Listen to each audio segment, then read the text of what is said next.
Guys, this is my Syngonium bold illusion. In different parts of the world, this is also called an arrowhead or a butterfly plant. Just so you know, the variety is called bold illusion. What I learned about Syngoniums is that each variety has so many different names, depending on the region of the world and, of course, the nursery. Sometimes people just kind of want to give it a pretty nickname to kind of increase, popularity and sales, which is very common. But from what I've noticed with Syngoniums, because this is definitely my most favorite plant currently, and it has been for a while now, is this type of plant has probably the most, in regards to every single variety, has so many different names. It just, from what I've discovered so far. I hope you enjoy my vlog for this particular plant. I'm very, very delayed because I've had this plant for several months now. So I hope you enjoy it. You're going to hit the like, subscribe, and of course the bell so you're notified every single time I do upload a new video, and of course update this plant. And this is what she looks like.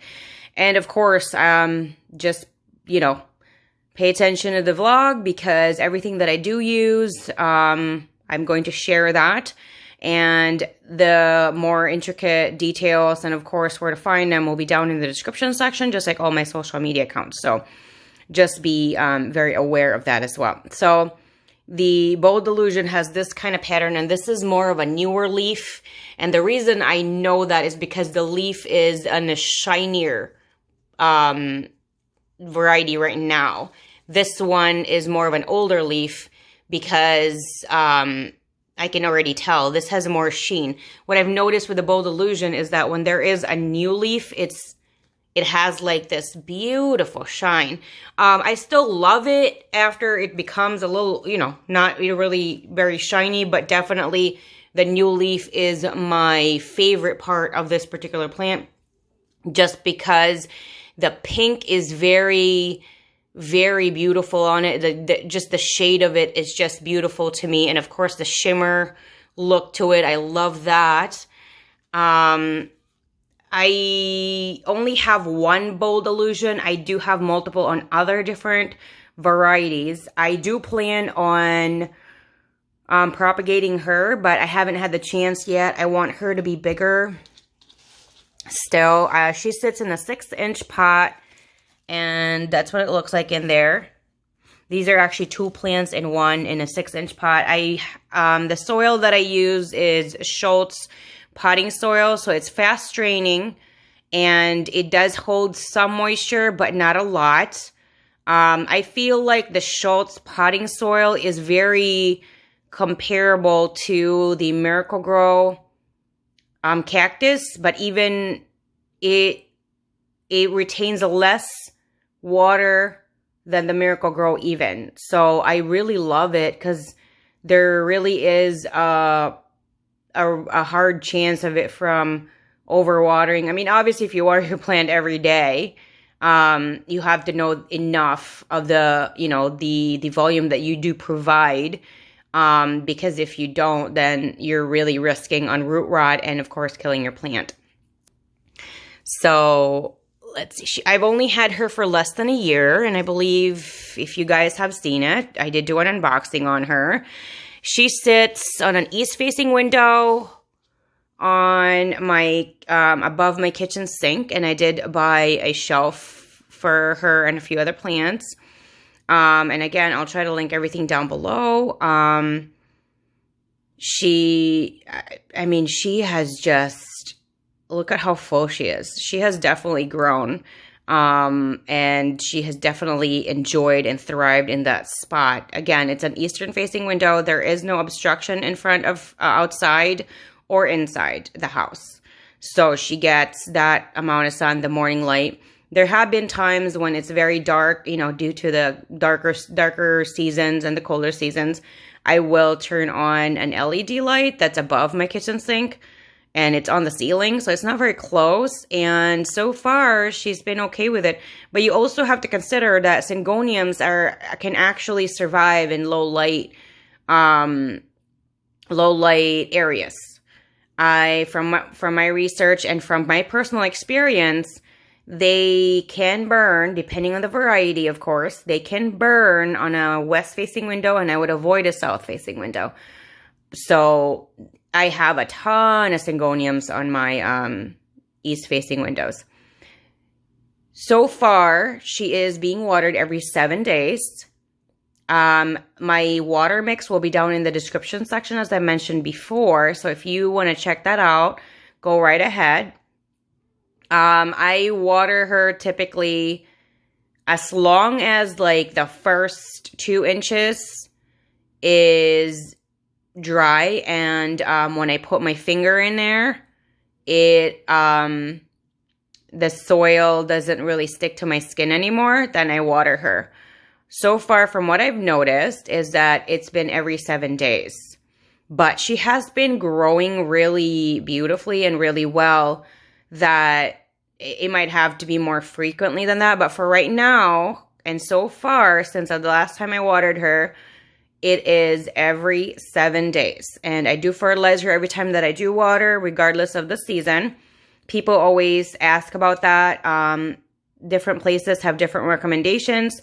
I always fertilize and supplement every time I water. I've never had an issue on that. My plants always thrive, and a lot of people always ask me what my secret is, and I always tell them it's not a secret. I always tell everybody I fertilize every time I water. I remember my mother-in-law was asking me about that, and initially she was like, I thought you're not supposed to do that. I thought you're supposed to do it this way, this way, this way. And then we would compare our plants, and after months and years after and throughout time, she's seen how my plants have thrived, and she said, there's always a guide and everything, but I never really anticipated that. Because she said, I always followed how you're supposed to do it. And she said, you don't follow the guide in regards to fertilization, and you fertilize every time you water. And I think that's probably why your plants are thriving. And I told her, I don't hide that. I've always told you that. Because she would always ask me for pointers and tips and stuff like that. And I just always would share it with her. And she's older, and she's been taught a certain way. And that's what she was comfortable with. And so she was a little worried, but she saw the result on my plant babies, and she wanted to replicate that too, because every time she would visit, she would just be like talking about my plants and in awe and how lush they were. And to me, because I see them every day, I don't really see it like that. And then she'll show me pictures of her plants, and her plants weren't really as lush. So that's probably why, because she's comparing it to her plants. So anyway, again, she sits directly in front of an east-facing window. I would avoid a west-facing window, especially for this one. And the reason I say that is because her leaves are more on the lighter side. I do have some Syngoniums in a west-facing window, but they do have naturally more darker leaves.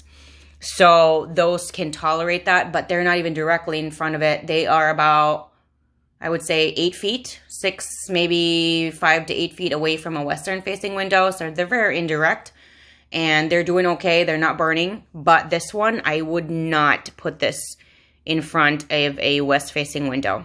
I think I tried one of my white butterflies in front of a west-facing window, and I forgot which variety, and it burned that day. So, but I also tried my gold butterfly and my holly illusion, and those are doing okay. So, but they're not directly next to a west-facing window. They are indirect and a few feet away. So there really is a difference. And I did look at them every day, and now I kind of glance every other day. But anyway, back to this plant. Again, east-facing window. I water her currently every 7 days, but I'm thinking I will probably adjust that to like 6. And after 6, if she's still drying out rather quickly, I probably have to do it every 5 days. We shall see. Or maybe she needs to be transplanted. Because she has gotten really lush. So maybe she does need a slightly bigger pot. We'll see. And you'll probably see that in the next update on this particular plant. And regular non-moisture control potting soil is what I use. I'm very basic in regards to my soil. It's very different from my watering. I'm very basic in my soil. I don't really add all the fancy stuff like perlite and do my own mix. A lot of people do that, and it's just amazing. I love when they talk about it. I love like their videos. I love their pictures because it's just inspiring, but I cannot replicate that. And I get too scared. So I'm very basic when it comes to soil. I hope you guys enjoyed my vlog for this particular plant, that you're going to hit the like, subscribe, and of course the bell. And if you want to chit chat about this particular plant, let me know down in the comment section. I love talking about plants. I love talking to you guys. So let me know. Thank you guys, and I'll see you guys again next time. Bye.